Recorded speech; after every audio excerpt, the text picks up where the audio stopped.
Hello दोस्तों, इस video में आपका स्वागत है और आज का हमारा टॉपिक है सुप्रसिद्ध अंग्रेजी दार्शनिक जॉन लॉक के बारे में। ठीक है, यही व्यक्ति जिसने फ्रांसीसी क्रांति में अपना योगदान दिया था। आप एक बुक जानते होंगे, टू ट्रीटीज ऑफ गवर्नमेंट। इसका रचयिता कौन है?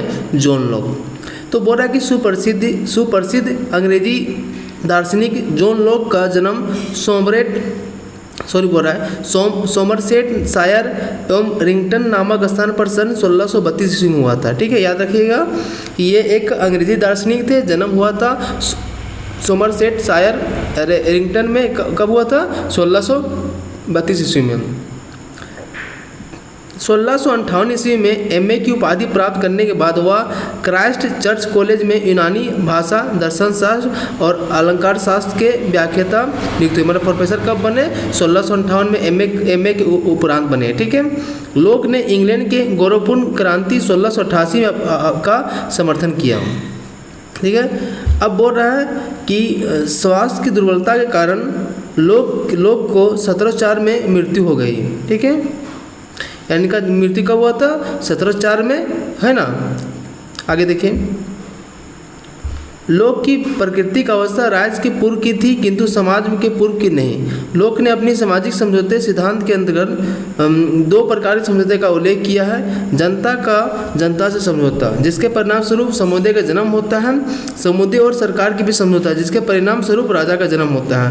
लोक की प्राकृतिक अवस्था में मनुष्य शांतिमय और बुद्धि द्वारा संचालित होता है। ये विचार जर्मन न्यायविद फीपेनड्रॉफ एवं मिल्टन से समानता रखते हैं। लोक का कहना है कि प्राकृतिक अवस्था में मनुष्य अपने आचरण में स्वतंत्र है, परंतु प्राकृतिक नियमों से नियंत्रित थे। प्राकृतिक अवस्था में लोक ने 3 प्रकार के अधिकारों का उल्लेख किया है: जीवन, स्वतंत्रता, संपत्ति का अधिकार। लोक ने संपत्ति का अधिकार को सर्वाधिक महत्वपूर्ण माना। याद रखिएगा कि लोक का कहना है कि प्राकृतिक अवस्था मनुष्य अपने आचरण से स्वतंत्र होता है, परंतु प्राकृतिक नियमों से नियंत्रित है। प्राकृतिक अवस्था में लोक ने 3 प्रकार के अधिकारों का उल्लेख किया है: जीवन, स्वतंत्रता, संपत्ति का अधिकार। लोक ने संपत्ति का अधिकार को सर्वाधिक महत्वपूर्ण माना है।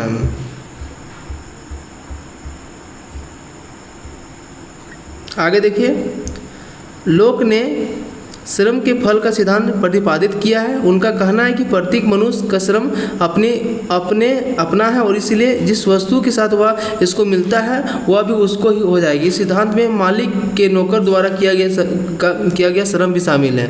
लोस्की के शब्दों में लोक ने राजनीतिक विज्ञान में स्वीकृति के सिद्धांत थ्योरी ऑफ द कंसेंट के स्थायी स्थान प्रदान किया है। लोक के राजनीतिक दर्शन का तार्किक अधिकार प्राकृतिक विधि का सिद्धांत है। थ्योरी ऑफ नेचुरल लॉ, लोक के समझौते का अंतिम निष्कर्ष सीमित या संवैधानिक राजतंत्र है। लोक के अनुसार प्राकृतिक अवस्था में सुख, शांति, आपसी सहयोग और रक्षा का जीवन था।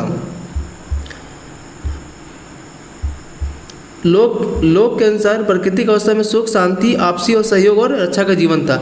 लोक के अनुसार जनता का शासक को प्रदत्त कानून निर्माण का अधिकार सर्वोच्च अधिकार है, किंतु यह निरंकुश नहीं है। इसका प्रयोग जनता के हित में होना चाहिए, जिसके लिए प्रदत्त है। लोक के शब्दों में अपनी संपत्ति के परिरक्षण के लिए मनुष्य सामाजिक समझौते करने के लिए राजनीतिक समाज में प्रवेश करता है। वाहन के अनुसार लोक की ट्रीटीज यानी दोनाली बंदूक है, जिसमें एक फिल्मर और दूसरी हॉब्स और तनी हुई है। लोस्की के शब्दों में स्वामित्व का श्रम सिद्धांत अनंत काल में हॉजिकिंसन और थॉमसन के हाथों में आधुनिक समाजवाद का जनक बन गया है। लोक के अनुसार आदमी जितनी भूमि जोत सकता है और जितनी भूमि को उपज का वह उपभोग कर सकता है, वह उतनी ही उसकी संपत्ति है। लोक के अनुसार व्यक्ति की सबसे बड़ी संपत्ति उसका अपना व्यक्तिगत श्रम है। लोक का कथन है कि यदि क्रांति सारे समाज को मान है तो यह न्योचित है। जॉन लॉक इंग्लैंड में सीमित राजतंत्र का समर्थक था। लोक ने द्वितीय अनुबंध के लिए कॉन्ट्रैक्ट शब्द का प्रयोग एक भी बार नहीं किया है और वह इसको ट्रस्ट फिड्यूसरी ट्रस्ट कहता है। लोक ने व्यवस्थापिका, कार्यपालिका, न्यायपालिका में व्यवस्थापिका को सर्वोच्च मानता है। लोक संविदा को एक ऐतिहासिक घटना मानता है, जबकि कांट इसे ऐतिहासिक कल्पना मानता है। लोक की प्राकृतिक अवस्था में प्रत्येक वस्तु साझे की वस्तु थी। लोक ने एक तीसरी सत्ता की स्वीकार किया है, वह सत्ता संविधान है, निर्माता सत्ता है, यानी फेडरेटिव पावर है, जिसका लोक ने विस्तृत वर्णन किया है। लोक के अनुसार पहले नागरिक समाज की स्थापना हुई और उसके बाद राज्य का।